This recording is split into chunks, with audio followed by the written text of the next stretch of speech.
비밀침해의 죄 259번 비밀 장치가 되어 있는 문서의 의미.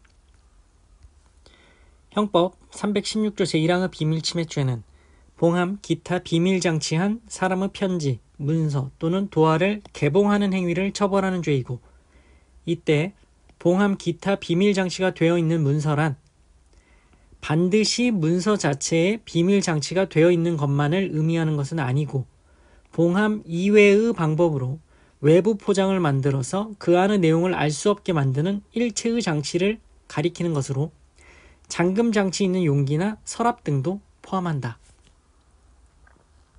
서랍이 2단으로 되어 있어 그중 아랫칸의 윗부분이 막혀 있지 않아 윗칸을 밖으로 빼내면 아랫칸의 내용물을 쉽게 볼 수 있는 구조로 되어 있는 서랍이라고 하더라도 피해자가 아랫칸에 잠금 장치를 하였고 통상적으로 서랍의 윗칸을 빼어 잠금 장치된 아랫칸 내용물을 볼 수 있는 구조라거나 그와 같은 방법으로 볼 수 있다는 것을 예상할 수 없어 객관적으로 그 내용물을 쉽게 볼 수 없도록 외부의 의사를 표시했다면 아랫칸은 윗칸에 잠금 장치가 되어 있는지 여부에 관계없이 그 자체로서 형법 316조 제1항에서 규정하고 있는 비밀 장치에 해당한다.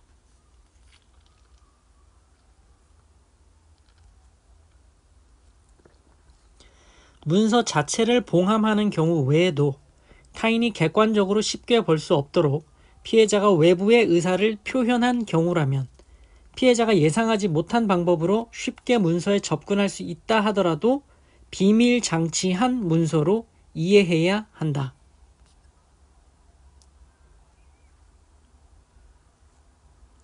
주거 침입의 죄 260번 사람의 주거의 의미.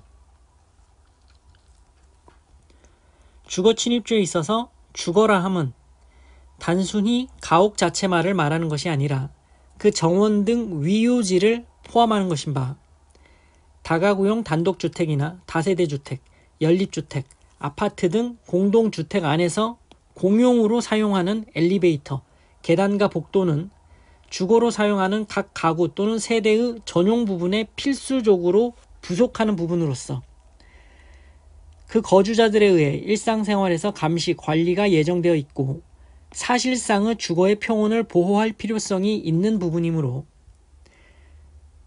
특별한 사정이 없는 한 주거 침입죄의 객체인 사람의 주거에 해당하고 위 장소에 거주자의 명시적, 묵시적 의사에 반하여 침입하는 행위는 주거 침입죄를 구성한다.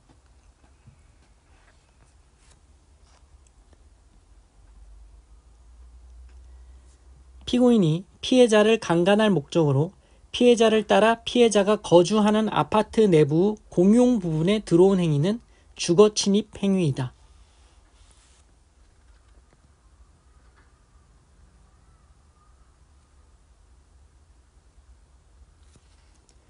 (261번) 거주자의 의사와 주거 침입죄의 성립.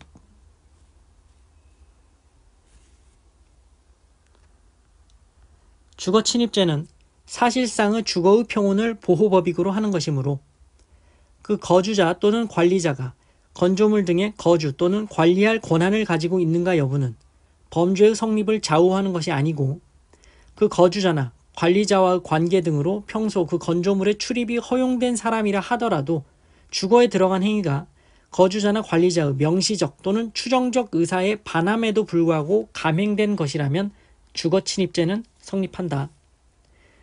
출입문을 통한 정상적인 출입이 아닌 경우 특별한 사정이 없는 한 그 침입 방법 자체에 의해 의사에 반하는 것으로 보아야 한다.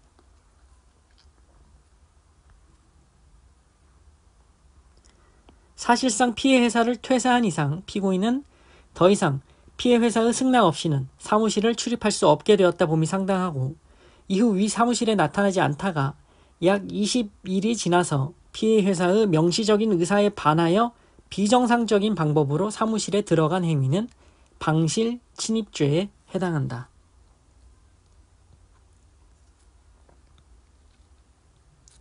(262번) 위요지 침입과 사실상의 평온 침해. 주거 침입죄는 사실상의 주거의 평온을 보호법익으로 하는 것으로 거주자가 누리는 사실상의 주거의 평온을 해할 수 있는 정도에 이르렀다면 범죄 구성 요건을 충족하는 것이다. 주거 침입죄에 있어서 주거라 함은 단순히 가옥 자체만을 말하는 것이 아니라 그 유효지를 포함한다.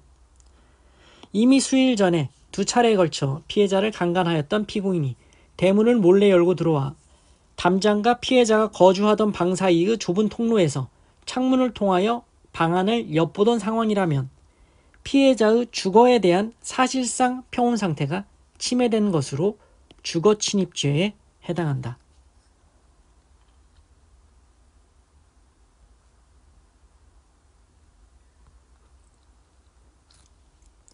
(263번) 부부 일방의 의사에 반하는 출입 허용과 주거 침입죄.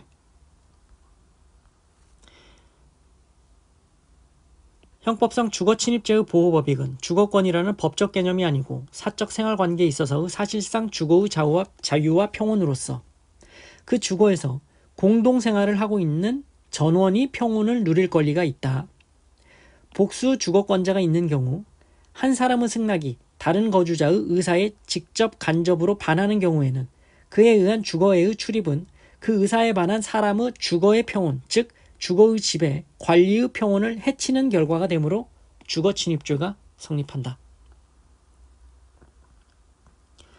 남편이 일시부재 중 간통의 목적 하에 그 처의 승낙을 얻어 주거에 들어간 경우라도 남편의 주거에 대한 지배 관리 관계는 여전히 존속한다고 봄이 옳고 사회 통념상 간통의 목적으로 주거에 들어오는 것은 남편의 의사에 반한다 보여지므로 처의 승낙이 있었다 하더라도 남편의 주거의 사실상의 평온은 깨어졌다 할 것이므로 주거 침입죄가 성립한다.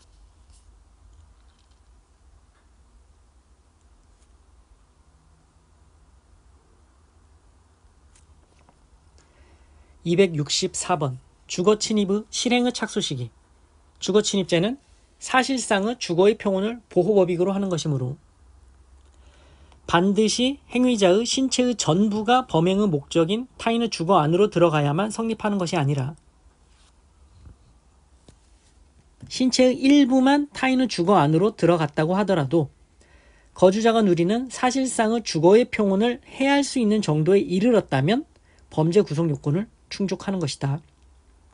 따라서 주거 침입죄의 범위는 반드시 신체의 전부가 타인의 주거 안으로 들어간다는 인식이 있어야만 하는 것이 아니라 신체의 일부라도 타인의 주거 안으로 들어간다는 인식이 있으면 족하다 할 것이다. 예컨대 주거로 들어가는 문의 시정장치를 부수거나 문을 여는 등 침입을 위한 구체적 행위를 시작했다면 주거 침입죄의 실행의 착수는 있었다 보아야 하고 신체의 극히 일부분이 주거 안으로 들어갔지만 사실상 주거의 평온을 해야 하는 정도에 이르지 아니하였다면 주거 침입죄의 미수에 그친다 할 것이다.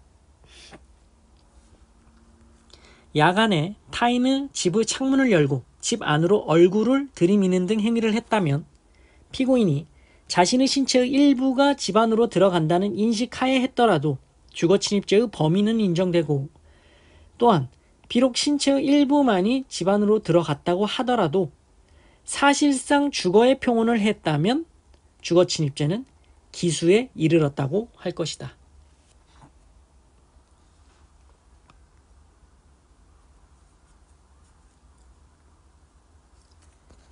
(265번) 주거 침입죄의 실행의 착수 시기. 주거 침입죄의 실행의 착수는 주거자, 관리자, 점유자 등의 의사에 반하여 주거나 관리하는 건조물 등에 들어가는 행위, 즉 구성 요건의 일부를 실현하는 행위까지 요구하는 것은 아니고 범죄 구성 요건의 실현에 이르는 현실적 위험성을 포함하는 행위를 개시하는 것으로 족하다.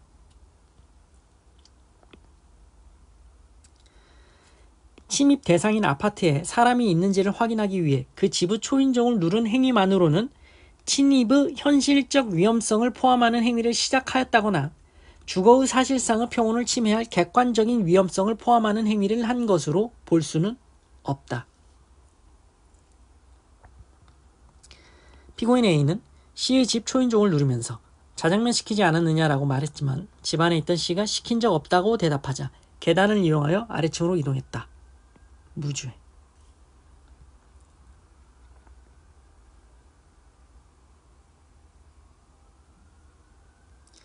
266번 퇴거 불응의 의미.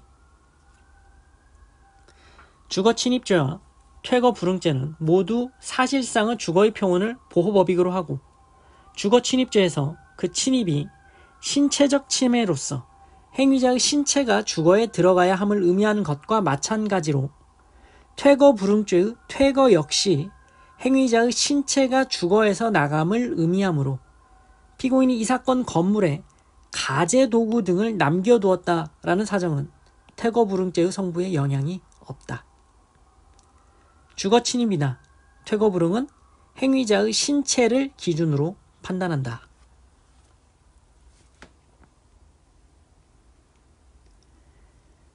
지금까지 비밀침해죄, 주거 침입죄에 관한 표준 판례를 살펴보셨습니다. 고생하셨습니다.